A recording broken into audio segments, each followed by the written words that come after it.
Hey guys, and welcome back to Let's Play EarthBound. Last time we started heading south from Winters, hitched a ride on Tessie, made it through the Brick Road dungeon. I also slightly undersold the situation that we're in right now last time. It could have been being somewhat tired from spending a few hours recording, and one of which was a failed recording. So, that might have been it, but we're fairly low on health because, well, Jeff is fairly low level. That's about as good as we can do, but we also don't have any more recovery items on us. The pack of bubblegum is just used for Bubble Monkey. So, we're in a bit of a bind, but we can remedy the situation by a couple of the presents in here that we didn't collect. It's worth mentioning that once you finish the dungeon and talk to Brick Road, all of the enemies are gone. So, that makes it a lot easier to go back through and pick up what you missed. This one has a stun gun, which is a new weapon. Gonna equip it. It's not a super big boost, but, every little bit helps. We can also make our way back through the maze here and head down this way.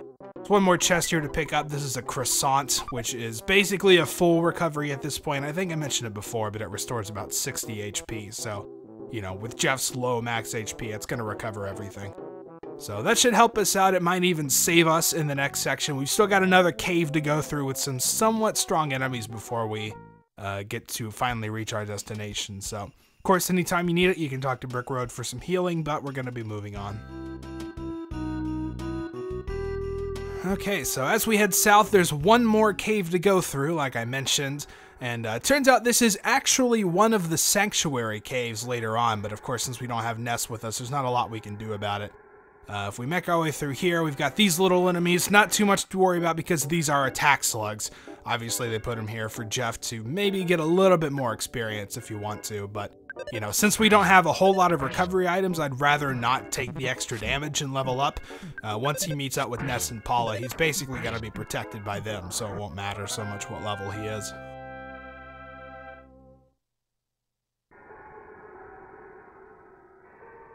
Okay, so let's keep going. There are a few different variations. There's the Rowdy Mouse.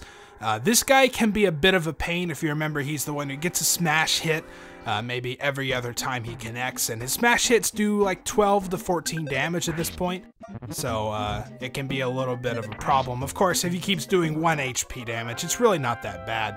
And you can also see there was a present that he was kind of guarding here. We can pick this up, and it's a hamburger. So now we've got a couple recovery items. We're pretty much good to go.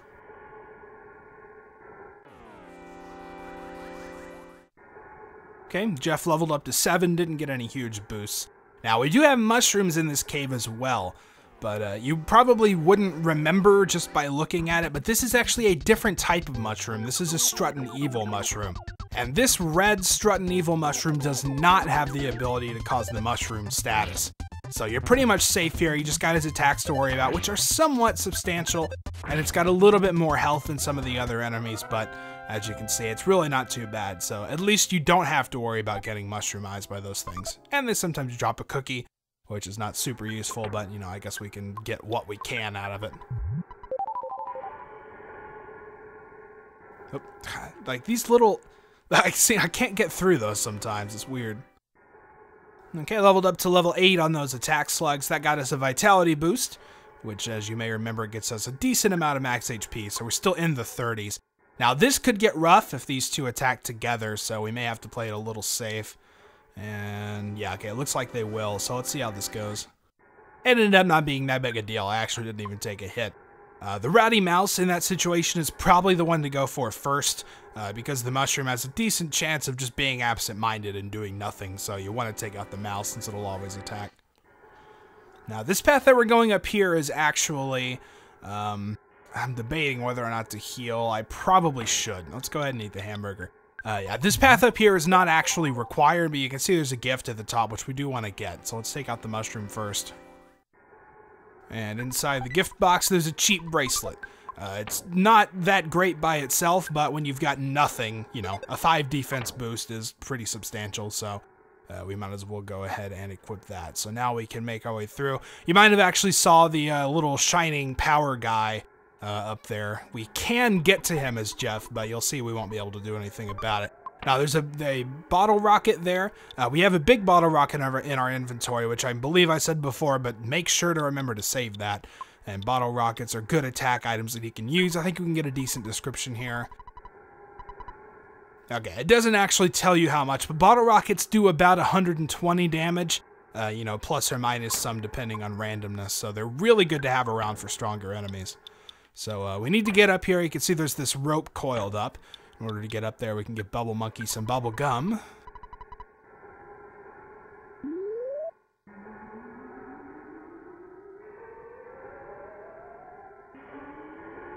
And he'll land up there and then toss the rope down for us. Nice. Good monkey.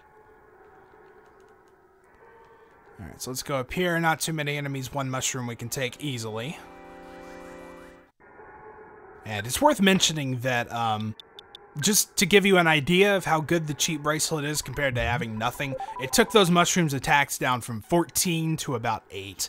So it definitely helps a lot. So yeah, we've got the shining power over here, but unfortunately only Ness can absorb the power of this place, so it doesn't even bother with Jeff. Of course, he would get creamed anyway by himself at this point, so probably better off that way. Then once we make it through this exit, we're basically through.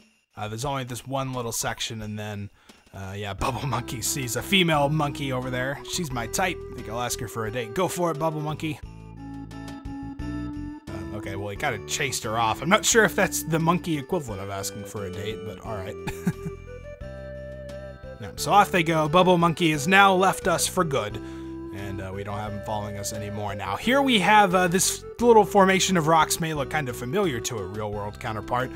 This is the EarthBound version of Stonehenge, basically. We've got these guys running around. They're slow for a reason, because these guys are pretty powerful. You can take them as Jeff, and they do give decent experience. We've got 942 right now. I think they give about 600 a pop, and they always also drop a picnic lunch for recovery. So if you're crafty about it, you may want to level up on these guys, but I'd rather not take the risk since we don't have a whole lot of recovery. And we'll just instead go down here for the photo shot, and then make our way through. And like I said, it's not really super important to grind Jeff, I don't think, anyway. Because once you meet up with Ness and Paula, I mean, you can take on stronger enemies and he'll get a pretty decent share. So they can pretty much just protect him from whatever. So once we get in here, we've got a somewhat familiar device. Again, if you've played or seen Mother 3, you don't see too many of these in this game, but this is an instant revitalizing device. And all you have to do is step inside and it'll fully revitalize you. So there you go, that'll heal you up fully if you need it. Let's got this guy here. Oh, yeah, it's actually our father. This is Dr. Andonuts, and we're Jeff, his son. It's been maybe 10 years, and he can't be too much older than that, so he probably hasn't seen him since he was just a little kid, you know? Well, thanks. How about a donut? All right, sure. Oh, well, yeah, I guess so. Yeah, we've pretty much checked it out. So you can tell the exchange is a little bit awkward. He's not quite sure how to talk to him.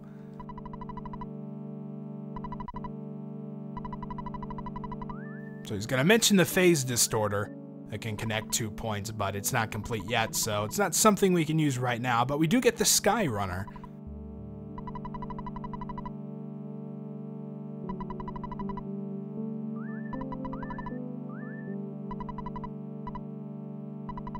And he says, let's get together again in 10 years or so. Well, I guess so. All right, Dad. Well, bye. We've got an upstairs area over here. You can check out if you want. Let's see, I want to make sure. Okay, I don't have a full inventory, so I'm not going to check this, but there's some kind of broken item inside. I think it's the broken pipe, but I'm not entirely sure. It will generate an item pretty later on in the game. You need a decent amount of IQ for it. I don't find it that useful, so I'm just going to leave it. Because those broken items you can't sell and you can't drop, so it'd just be extra hassle to have to deal with. So, in case you didn't know, E equals MC squared. You got to put that up on the board over there. But this is the Sky Runner, so, well, there's not a whole lot else to do. Let's just hop in. It's a little finicky to get in. You're going to see me try this for a while. You just got to find the right spot. And, yeah, so we can't... Oh, man. I didn't expect it to be this bad. Like, come on, it's not... Maybe I have to talk to Dr. Andonuts again? Oh, there he goes. I guess maybe we needed to. I'm not sure. So it's kind of a also a little funny thing here. If we sit here for long enough, without hitting anything, Dr. Andonuts will eventually say it's not moving. Why don't you try pressing the button on the controller? Then it works.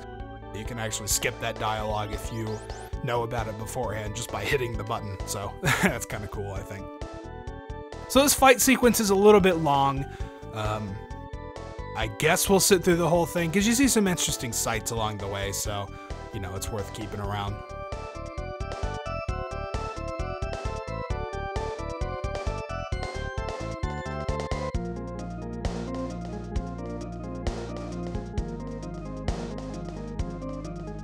So I guess we can play tour guide a little bit here. This is actually 4-side. It's kind of a sneak preview. This is, of course, the next town we're going to be visiting. If you follow the naming convention so far, Onet, Tucson, Threed, 4-side. So, you know, you can figure that one out.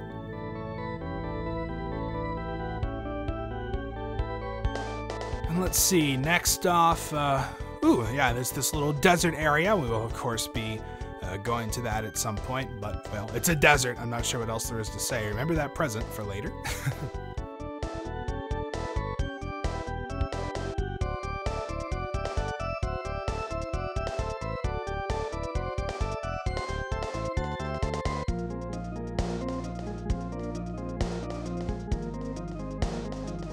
And it looks like we finally made it to 3. You'd tell this distinctive blue shade anywhere. So he's going to start getting some beeps letting him know we're in the correct place. So he's going to spend a little time. Of course, it's worth mentioning I have no control over this, so it's just watching the scene. And eventually he'll find the spot.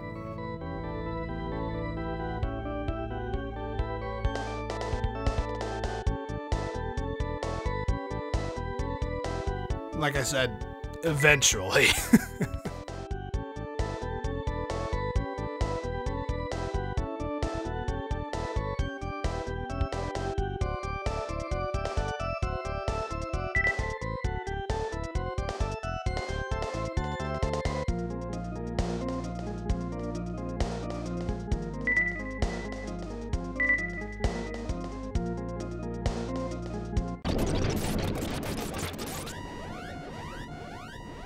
I've always loved that explosion. So, yep, here we go.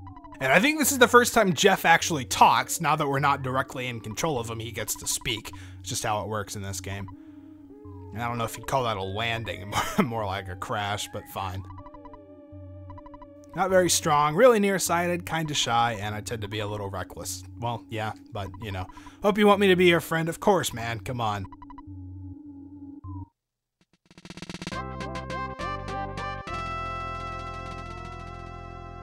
So with that, we've reunited with Ness and Paula. Jeff has joined us, and we're now a party of 3. So how we're going to use him to get out of here, we can walk up to the door. It's still locked, but if you remember, Jeff actually has the machine that opens doors, even if you have a slightly bad key. So we can use that. The door opened, and we're free to go.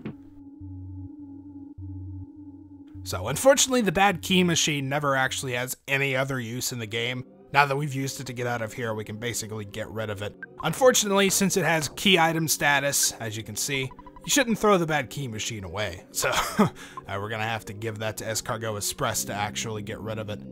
So now that we've got all 3 of us together, we got an enemy here, I guess we can take care of it. And just in that battle alone, Jeff's already gained another level. He's still fairly far behind. We're at 21 and 16 here. He's back down at 10, but he'll catch up pretty quickly. And, you know, it turns out that his, like, more powerful stuff that's really worth using on bosses and stuff isn't too affected by his level, so it actually doesn't make that much difference. I'm going to go ahead and heal up here, spend a little bit of money at the hotel, rest, and we will come back. Okay, so now we need to do a little bit of preparation with Jeff. This is the first time, oh, we've got enemies up there. That's why the screen was going so slow, I think. This is the first time that we've really had a chance to buy stuff for him. Pretty much everything he's found, he's had to procure himself. So we're going to stop by the drugstore. There's a few items that we want to stock up on. It might be worth taking out a little bit more money just to make sure we have enough. See, we've got quite a bit of it. So let's just take out another cool 1,000.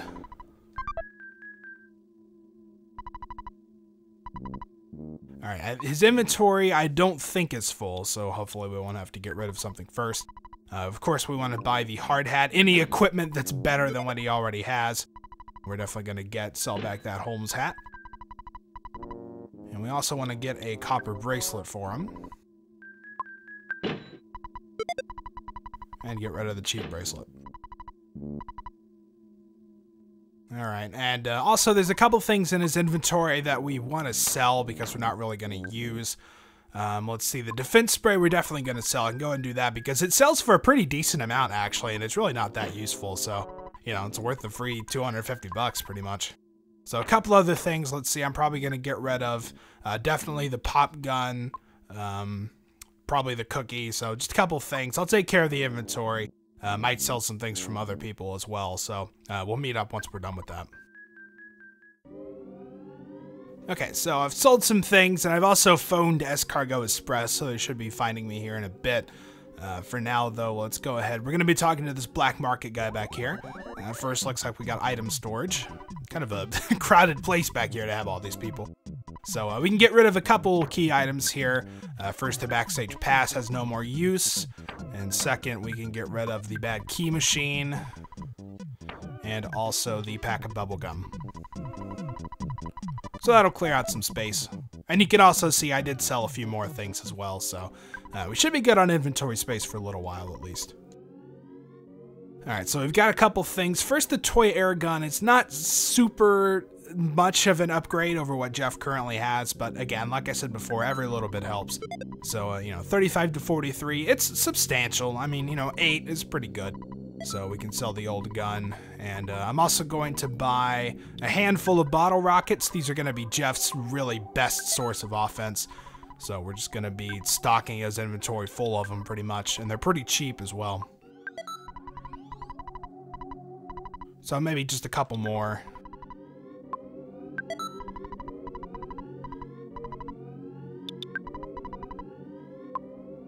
Alright, and that should be fine. 4 of them is good enough for now. And we've, of course, still got that big bottle rocket from before. And, wait, did someone just run into the circus? I swear everyone is running into the circus tent. What's going on in here? Wow, I left my wife and kids at home to escape to this tent. Man, not sure if that's because the zombies are so scary or because you're just not a very good person. So yeah, we still got the relief corps in here. I don't think I've ever seen people running into the tent before. So it's kind of interesting. Alright, so where we need to be heading next, if we head down here, we can see there's this huge tent that I don't think was around before. We can talk to this guy, and he's actually going to give us a little more info. The truth is, he actually works for the monsters. Again, I'm not sure how they work that out. I guess the zombies can speak or something, I'm not sure. But yeah, now he's on the zombie side. And he mentions the zombies' leader likes fly honey. And bees make bee honey and flies make fly honey. Sure, I guess. I don't think that's how it works, but... And he says he's got lots stored in the tent to the south, and he's going to deliver it soon. Well, the tent to the south, I guess we should be checking it out. There's a dog up here doing the same thing. There's also a zombie dog down there. I definitely do not want to fight that right now, because it could make me have to go back and heal. So let's go and check out the tent. It turns out when you do, a big face appears on it. It says, Gawerg. I don't think that's what tents are supposed to say, or if they're supposed to say anything. But we're going to be fighting the Boogie tent. This is a really interesting battle sprite. I like it quite a lot. We're going to be using pretty much all of our powerful stuff on it, which means PSI rockin'. We're going to be using Fire Alpha. It's probably the best thing. And we're also going to be using bottle rockets with Jeff. Now, the Boogie tent is not too tough. Jeff's a little bit low on HP, so if he gets hit, it might be bad. We'll just have to heal him straight away. So you can see the bottle rocket there actually does quite a bit of damage. Otherwise, we just need to keep this up. Ness getting hit, it's not a big deal. So using the defense spray, there's what that does. It's basically worthless. Oh, it didn't work. He missed. That sucks. They can do that sometimes too. The way that works, it's actually based on the difference between the enemy's speed and your speed. So I think it's twice the enemy's speed minus Jeff's speed determines, you know, the miss rate for it. But either way, we took him down. As you can see, it wasn't really that bad. Wasted a lot of turns upping his defense, so that helps too. Wow, look at all those 1 increases. That was kind of lame. So yeah, he gained like 3 levels there, I think. We defeat the tent, fades out. There's some zombies that were guarding this trash can. They run away. We can open it up, and as that guy said, there's a jar of fly honey inside. So this is a required item. You're gonna have to use it in order to beat the boss of this area. Okay, so now that we've done that, we're sort of left loose at this point. It's not really told us what we need to do, but eventually as we walk around enough, start heading back to the northern part of town, you can see we get a phone call. It's Apple Kid.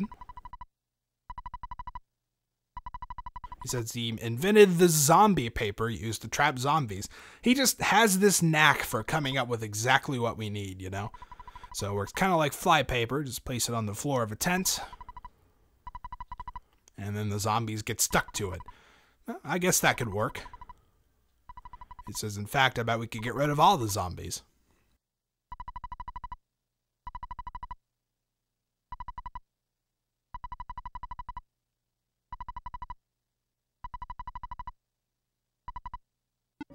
Alright, so yeah, it's definitely a good thing we invested in him earlier, right?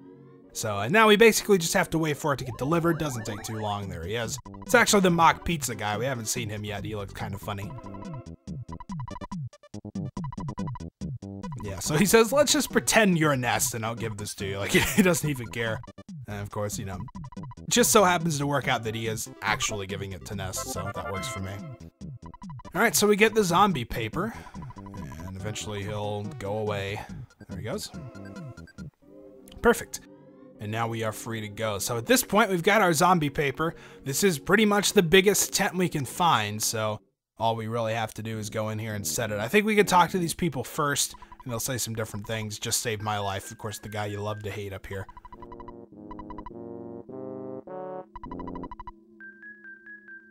And, you know, they've kind of figured out the plan. It's better than nothing, pretty much. You're losing pretty badly as it is. And this guy right here, I don't know if he says the line at this point.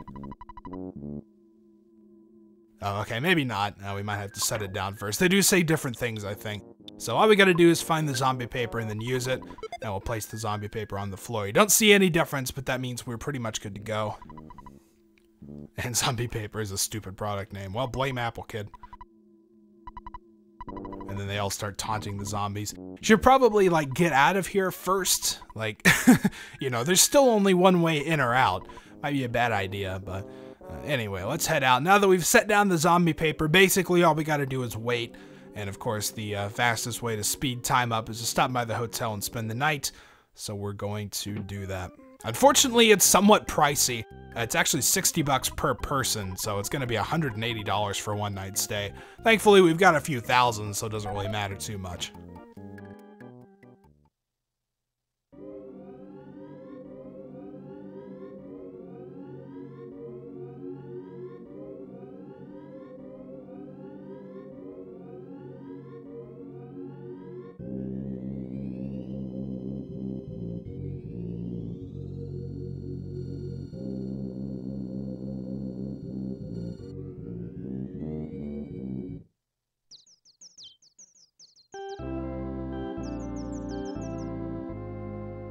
Just love that little jingle when you wake up in the morning.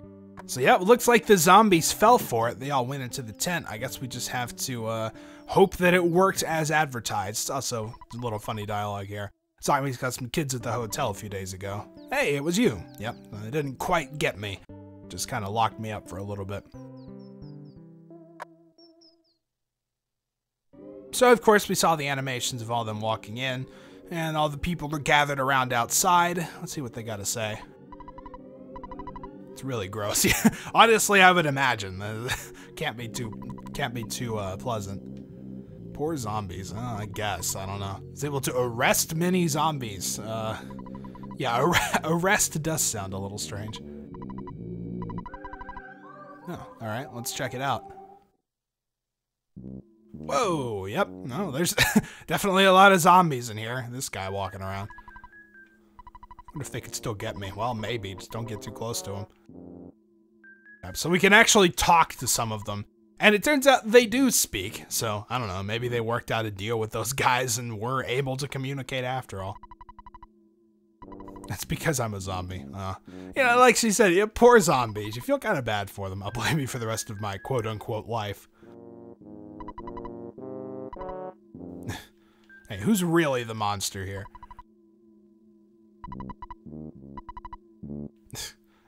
zombies actually, turns out they have a bit of a sense of humor, except this guy is just gasping a lot. And of course, there are some of them not moving. There's no response, so they pretty much already checked out. I hope someone comes up with pretty girl paper. Oops, that wasn't a nice thing to say. No, it was not. You are a bit of a creep. Let's get out of here before he talks to us anymore. Alright, so now that all the zombies are caught, most of those animations weren't super important, but we did see the zombies that were up here in the northwest. Man, these enemies, I don't know why they're all populating right here. I mean, they're easy enough to beat, so I guess we might as well. In fact, I'm not really sure if we've seen all of these. There's the Trick or Trick Kid, which I definitely like that name, and Handsome Tom. I think we might have seen the Smilin' Sam, I believe it was, but they're kind of just like variations of the same thing. So these guys shouldn't be too tough. Brain shock won't work. Yeah, see, that's not too bad. Like, most of the town enemies you can take out without too much trouble. So we can basically just bash and shoot this thing. And it goes down. So yeah, like I said, easy to defeat, but just kind of annoying because they take up some time. Got Jeff a level though, so maybe it was worth it.